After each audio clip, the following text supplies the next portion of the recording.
আজকের ভ্রমণ পুণ্যতীর্থ ভারত গ্রন্থ থেকে। এটি বেলুড় মঠের সংঘাধ্যক্ষ কর্তৃক সর্বস্বত্ব সংরক্ষিত। রচনা রামকৃষ্ণ সংঘের প্রয়াত সন্ন্যাসী স্বামী দিব্যাত্মানন্দজি মহারাজ। গ্রন্থ পাঠে শ্রী দেবজিৎ বর্মন। ভগবত পথের পথিকদের কাছে ভারতের হিন্দু তীর্থস্থানগুলির আকর্ষণ প্রবল ও চিরন্তন। এর সঙ্গে দুর্গম তীর্থগুলির দর্শনের মধ্যে অ্যাডভেঞ্চার মনোভাবের পরিতৃপ্তি, নৈঃশব্দ সৌন্দর্যের রূপ উপভোগ থাকে।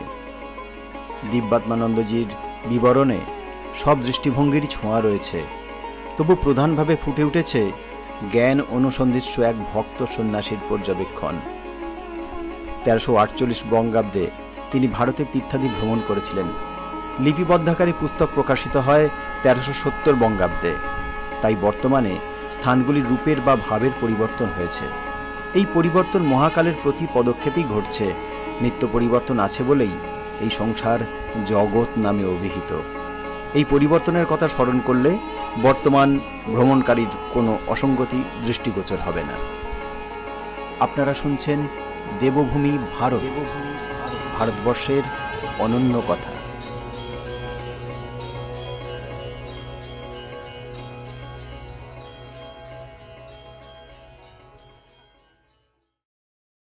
পুণ্যতীর্থ ভারত গ্রন্থের আজকের তীর্থ সিংহল যাত্রা। স্বামী বীরেশ্বরানন্দজি মহারাজ সিংহল শ্রীরামকৃষ্ণ মিশনের কেন্দ্র পরিদর্শন করিতে যাইতেছেন। মন মাদুরায় সাক্ষাৎ করিয়া আমিও তাহার সহিত যাইব।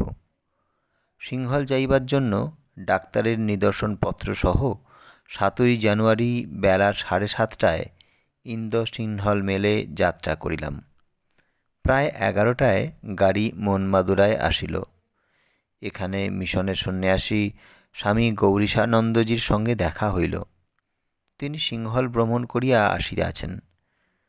টালাই মান্নারের টিকিট কাটলাম। কিছুক্ষণ পরেই গাড়ি আসিল। কোয়েম্বাটোরের হইতে প্রভু মহারাজ ও নিষ্কামানন্দজি এই গাড়িতেই আসিয়াছেন। গাড়ি এখানে প্রায় 3 ঘণ্টা দাঁড়ায়। তাহাদের বগিখানা ইন্দো সিংহল মেলে জুড়িয়া দিল। আমি সেই গাড়িতে উঠিলাম। গাড়ি মণ্ডপ স্টেশনে আসিয়া দাঁড়াইল। এখানে সিংহল সরকারের লোকেদের নিকট ডাক্তারের নিদর্শনপত্র দেখাইয়া অনুমোদনপত্র লওয়া হইল। গাড়ি বৈকাল 5টায় ধনুষ্কটিতে আসিল। এখানেও সিংহল সরকারের লোক যাত্রীদের জিনিসপত্র পরীক্ষা করিল। অনেক সময় তৃতীয় যাত্রীদের স্বাস্থ্য পরীক্ষার জন্য 3-4 দিন ডাক্তারের অধীনে রাখিয়া দেওয়া হয়। ডাক্তারের আদেশ পাইলে তবে তাহারা স্টিমারে উঠিতে পারে। ধনুষ্কটি হইতে সিংহলের সীমা টালাইমান্নার পর্যন্ত সমুদ্রটি প্রায় 30 মাইল। প্রভু মহারাজ, নিষ্কামানন্দজি ও আমি স্টিমারে নিজেদের জায়গা ঠিক করিয়া একটু জলযোগ করিলাম। নিষ্কামানন্দজি সিংহলের বেটিকুল্লা শ্রীরামকৃষ্ণ মিশনের শাখা কেন্দ্রের অধ্যক্ষ। স্টিমার ধীরে ধীরে সমুদ্রের মধ্যে আসিল। দিনমণিও রক্তিম বদনে মিটিমিটি হাসিতে হাসিতে সমুদ্র গর্ভে ডুবিতে লাগিলেন। তার রক্তিম আভায় আকাশ ও সমুদ্রের এক অপূর্ব রূপ দর্শন করিলাম। ধীরে ধীরে চারিদিক অন্ধকার হইল, আর কিছুই দেখা গেল না। কিছুক্ষণ পরে টালাইমান্নারের আলো দেখিতে পাওয়া গেল। একজন লোক আসিয়া প্রত্যেক যাত্রীকেই একটি করিয়া ছাপানো কাগজ এই দিয়া গেল। যাত্রীদের সঙ্গে কি কি জিনিস আছে তাহা ওই কাগজে লিখিয়া দিতে হইবে। ব্যবহৃত জিনিস লিখিবার দরকার নাই। অব্যবহৃত জিনিসের উপর সিংহল সরকার মাশুল আদায় করিয়া থাকে। রাত্রি 8টায় স্টিমার টালাইমান্নারে আসিল। এখানেও সিংহল সরকারের লোক আসিয়া প্রথমে সেই কাগজখানা দেখিয়া পরে প্রত্যেক জিনিসের উপর একটি করিয়া দাগ দিল, অর্থাৎ ইহা তাহাদের অনুমোদিত হইয়াছে। আমরা জিনিসপত্র সহ 2য় শ্রেণীর গাড়িতে উঠি। এখানেও রাত্রিতে বিশ্রামের জন্য আলাদা গাড়ির ব্যবস্থা আছে। প্রত্যেক টিকিটের উপর সামান্য কিছু দিলেই এই সুবিধা পাওয়া যায়। প্রত্যেক কামরায় 2টি করিয়া বেঞ্চি, একটি উপরে ও অপরটি নিচে। উহার ভিতরেই খাবারের টেবিল ও মুখ ধুইবার জলের কল আছে।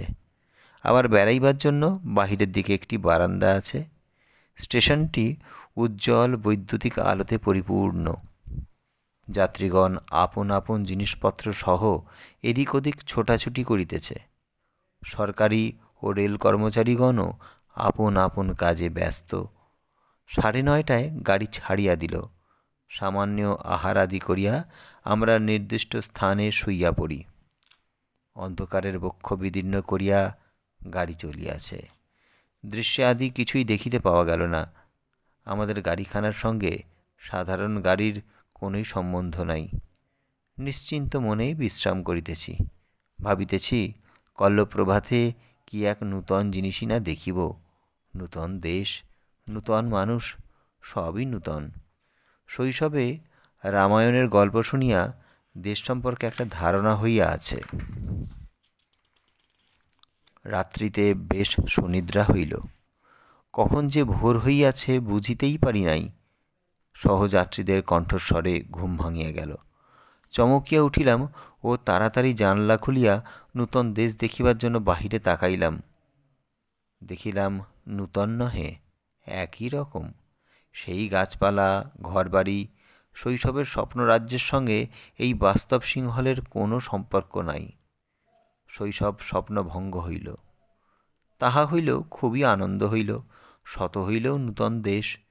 প্রভাতের সূর্যকিরণ ছোট ছোট পাহাড়ের গাছপালার ফাঁকে ফাঁকে প্রবেশ করিয়া আলো ছায়ার সংমিশ্রণে এক সুন্দর দৃশ্যে পরিণত হইয়াছে। মাঝে মাঝে লাল টালির বাড়িঘর, রেলপথের 2 দিকে নারিকেল সুপারির বন, আশেপাশে সবুজ শস্যক্ষেত্র ও নদী নালা। কখনো দ্রুত বেগে, কখনো বা মন্থর গতিতে গাড়ি চলিতেছে। মাঝে মাঝে স্টেশনে দাঁড়ায়। যাত্রীদের গতিবিধি, পোশাক পরিচ্ছদ দেখি ও কথাবার্তা শুনিয়া বুঝিতে পারি সত্যই নূতন দেশে আসিয়াছি। তাহাদের পরনে কাছা ছাড়া 4 হাত কাপড়, গায়ে একটা ছোট ফতুয়া, কাঁধে একটা গামছা বা ছোট উড়নে। কাহারও মাথায় দীর্ঘ কেশ, কাহারও ঝুঁটি বাঁধা, কেহ আবার ছোট করিয়া চুল ছাঁটিয়াছে। অধিকাংশেরই গায়ের রং কৃষ্ণবর্ণ। হাসির সময় তাহাদের দাঁতগুলি বিদ্যুতের ন্যায় চমকাইয়া ওঠে। আবার পরস্পর আলাপাদির সময় হাত নাড়ার সঙ্গে সঙ্গে মাথাটিও নাড়িয়া থাকে।